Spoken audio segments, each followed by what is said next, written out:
Yes, now we'll discuss about the sternal angle or angle of Lewis, also known as angulus Ludovici. Here you can see this is position of manubrium.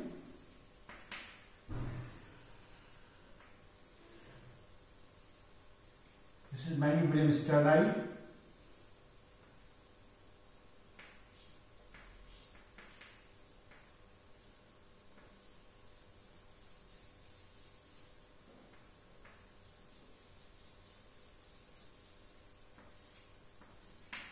This is Giffey sternum. This is body of the sternum. Here, if you make this anterior side and posteriorly, here is position of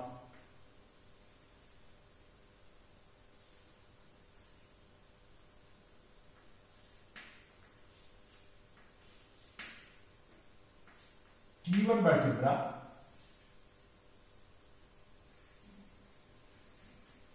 Suppose this is T1.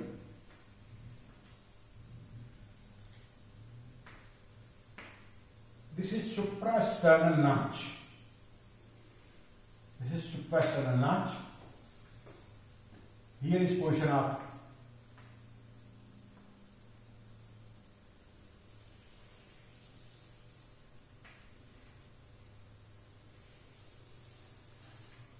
this is first rib.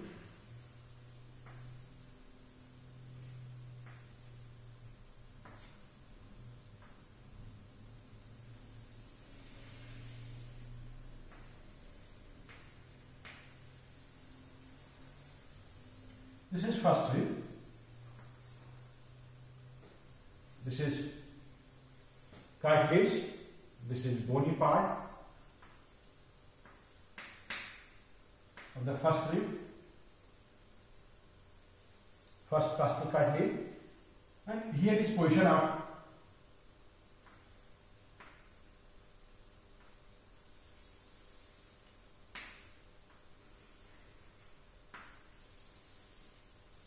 clavicle. So clavicle articulates here.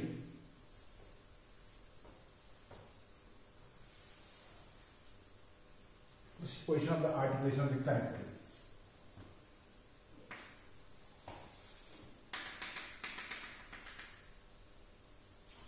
If you see this side in this diagram, this part, this is sternal angle.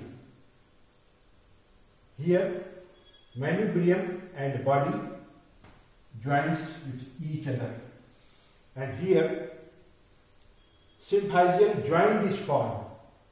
This joint is symphysial joint, like pubic symphysis, where pubic bone joins. So like pubic symphysis, here also symphysial joint. This is secondary cartilaginous joint. At this angle here, secondary articulates. So this is secondary. Here is position of third rib. This is fourth, fifth,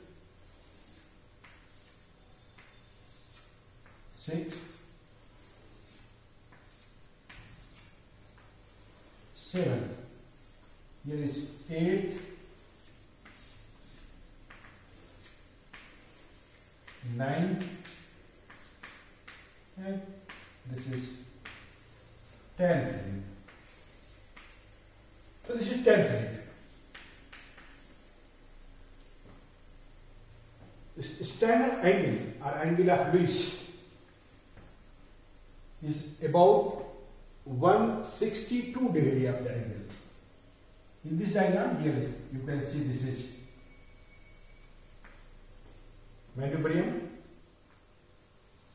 This is body of the sternum. here is Jeffrey sternum. So here, if you see the angle between these two bones is about 162 degree. And if you make vertebra, so here is position of the vertebra.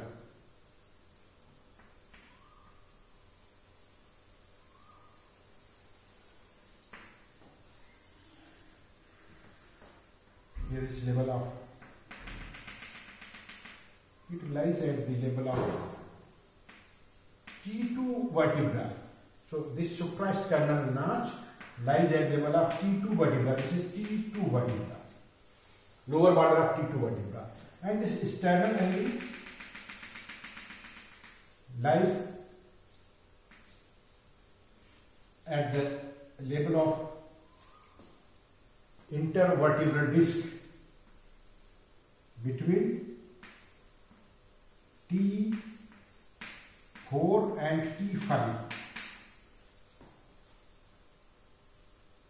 or you can say this line may be passes at the level of inferior border of T4 vertebra. So this is sternal angle. Here is suprasternal notch. This sternal angle lies about 5 cm below this suprasternal notch. 5 cm below to this notch. An important thing here, second rib, this cartilage, second costal cartilage of the second rib joins at this angle to the sternum. So rib count start from this. So this is second, this is third, fourth, fifth, sixth, seventh, eighth, ninth, 10th. So these are 10 ribs. So second rib is used for the counting of the ribs, because first rib, here is position of the first rib, it is not easily palpable. That's why the rib counting starts from second rib. It is easily palpable, and also here is landmark, that is sternal angle. So rib count start from here, then trace lateral inferior side, second, third, fourth, fifth, sixth, seventh, eighth, ninth, 10th, and goes towards the lateral side, downward and lateral side. Second, third, fourth, fifth, sixth, seventh, eighth, ninth, 10th, downward and lateral side. Not downward towards medial side, not vertically downward from here, because here ribs are congested. So it is difficult to count ribs here. So start from here, the second, third, fourth, fifth, sixth, seventh, eighth, ninth, 10th, goes downward and lateral. So one important thing is this angle is used for landmark, where second rib is attached, and from here the rib count can be done. Another thing, if you make a line, horizontal line from sternal angle to lower border of T4 or intervertebral disc between T3 and T4 and T5, it divides the mediastinum into superior and inferior mediastinum.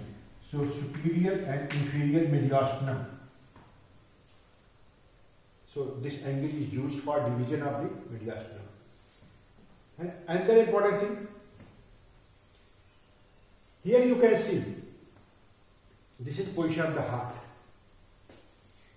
Here at level of this angle, one important thing here, you can see this trachea bifurcate at this level. This is trachea, it bifurcate at this level. This is level of the angle of Lewis. Here is carina, and these are two principal bronchus. So this is level of the angle of Lewis, where trachea divides into right and left principal bronchus. And the important thing, here this azygous vein, here is azygous vein, this is azygous vein arched, this is azygous vein arched over the root of the right lung, and it opens here. This is pericardial level. So it opens here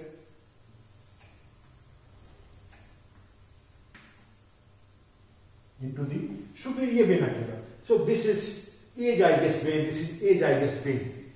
Here it forms the arch, and it arch around the root of right lung, and it opens into the superior vena cava. And the important thing, here sympathetic, here thoracic duct.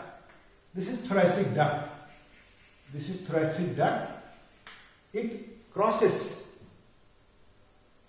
from right to left at the level of T5.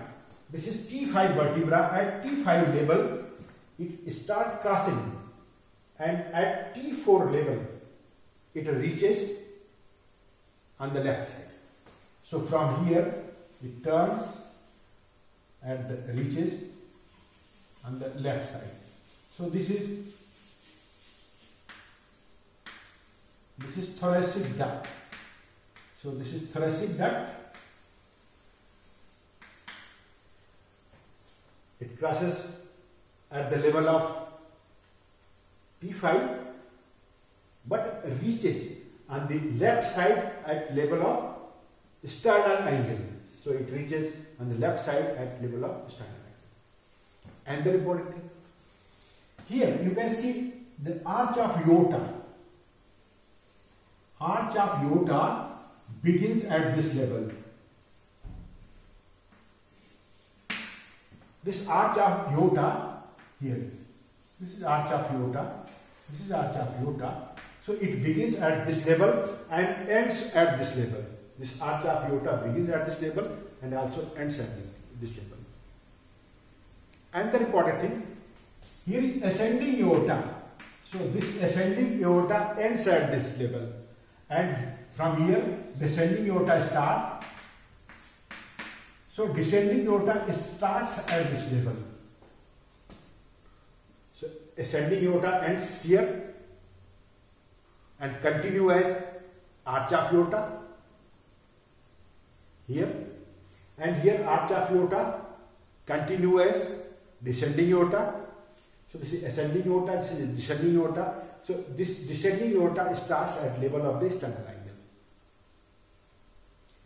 And very important thing, here ligamentum arteriosum is present also at this level. Ligamentum arteriosum. And the important thing, cardiac plexus, superficial cardiac plexus is present at this level. And the important thing, on posterior side, this is base of the heart. So upper limit of the base of heart lie at this level, at the sternal angle. So this is upper limit of the base of the heart. As you know, this is posterior to head, this is base, this is left atrium, this is right atrium. So left and right atrium both form the base. This is upper limit of the base. So upper limit of the base is formed by sternal angle. It lies at the level of sternal angle. So this lies at level of sternal angle. This lies at level of sternal angle. This lies at level of sternal angle. Ligamentum arteriosus lies at level of sternal angle. Here azygous vein opens at the level of sternal angle. So this is all about the importance of the sternal angle.